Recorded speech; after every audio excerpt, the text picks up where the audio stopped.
keutamaannya dengan sholat sunnah separuh malam. Separuh malam itu mulai maghrib sampai jam 12 mungkin. Itu sholat sunnah terus. Ya. Nah, ini sebanding dengan jamaah sholat isya. Kalau subuh, jamaah sholat subuh ini sebanding dengan sholat sunnah semalam suntuk. Mulai maghrib sampai subuh ini sholat sunnah terus.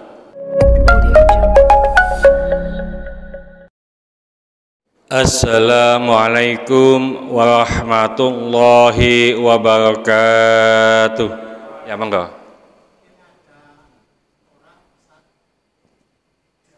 Bismillahirrahmanirrahim. Wa anhu radhiyallahu anhu qala. Anhu ini dari Abu Hurairah. Mudah-mudahan Allah meridhoinya, ia berkata, qala Rasulullah sallallahu alaihi wasallam. Rasulullah sallallahu alaihi wasallam bersabda, "Athqalus sholati 'alal munafiqina."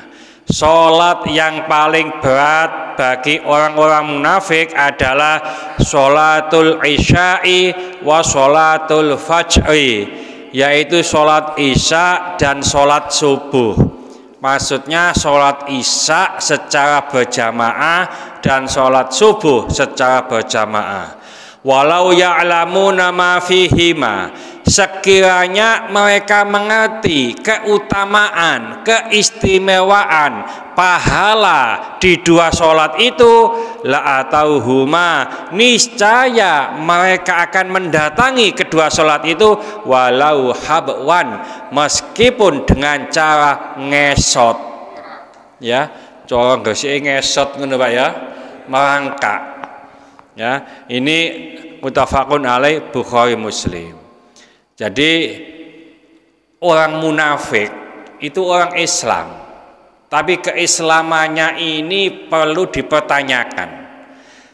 Orang yang merasa berat melakukan sholat subuh dan sholat isya secara berjamaah, ini juga bisa dikategorikan orang munafik karena merasa berat. Padahal kalau kita tahu Pak, kita sholat jamaah isya ya seperti nanti ini dalam hadis yang lain ini disamakan keutamaannya dengan sholat sunnah separuh malam. Separuh malam itu mulai maghrib sampai jam 12 mungkin. Itu sholat sunnah terus, ya. Nah, ini sebanding dengan jamaah sholat isya. Kalau subuh, jamaah sholat subuh ini sebanding dengan sholat sunnah semalam suntuk, mulai maghrib sampai subuh. Ini sholat sunnah terus, ya. Ono sing gak tepak Pak. Wis aku sholat isya ambil sholat subuh wae jamaah. Gate sholat malam. Apa? Wow, semalam suntuk aku sholat malam ini. Ngene iki yo gak pas. Padha ya mbek gak tau maca Quran lho Pak. Aku iki lho bendina khatam Quran pisan. Kenapa? Maca kulhu ping 3. Ya, hadis sahih mengatakan kulhu itu sebanding dengan sepertiga Al-Quran.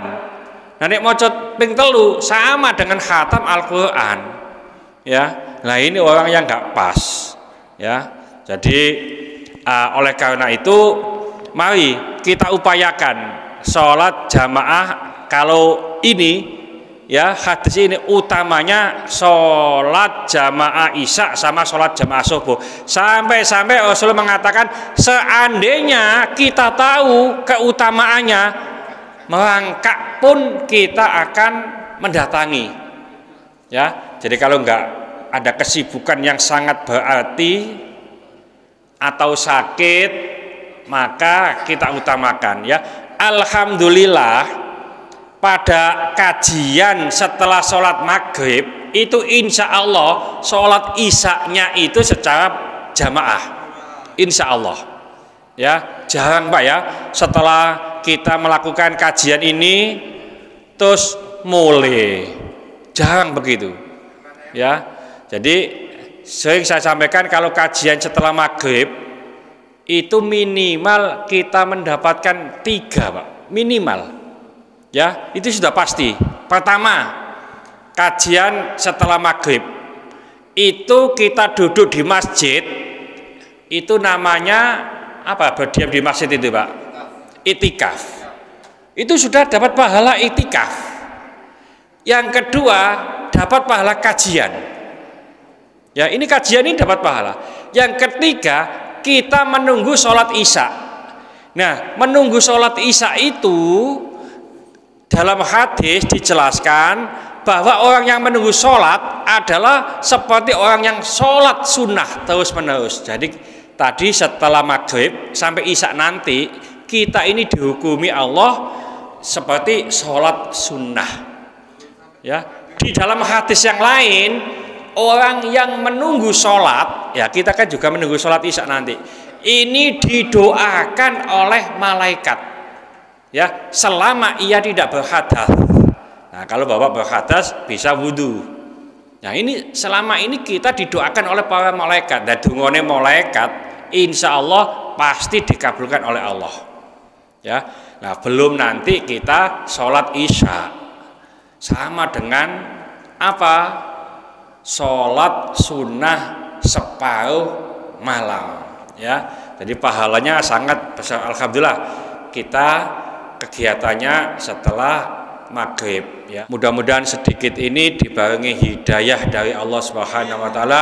Mudah-mudahan segala hajat kita dikabulkan Allah, segala kesulitan kita dibantu oleh Allah. Mudah-mudahan anak-anak kita menjadi anak soleh soleha, taat kepada Allah, patuh dan nurut kepada kedua orang tua. Ia mengasihi keturunan, mudah-mudahan keturunan yang soleh soleha. Ia mengasihi jodoh, mudah-mudahan memberikan jodoh yang soleh soleha. Mudah-mudahan di antara kita, keluarga kita, handetolan kita, tetangga-tetangga kita yang saat ini sedang sakit, baik di rumah sakit maupun di kediaman, mudah-mudahan Allah cepat mengangkat penyakitnya, menyembuhkan penyakitnya, dan mudah-mudahan Allah memberikan kesabaran kepada yang sakit, dan dengan kesabaran ini mudah-mudahan Allah mengangkat seluruh dosa-dosanya, dan mudah-mudahan Allah mengampuni dosa-dosanya orang yang mendolimi kita. Al-Fatihah.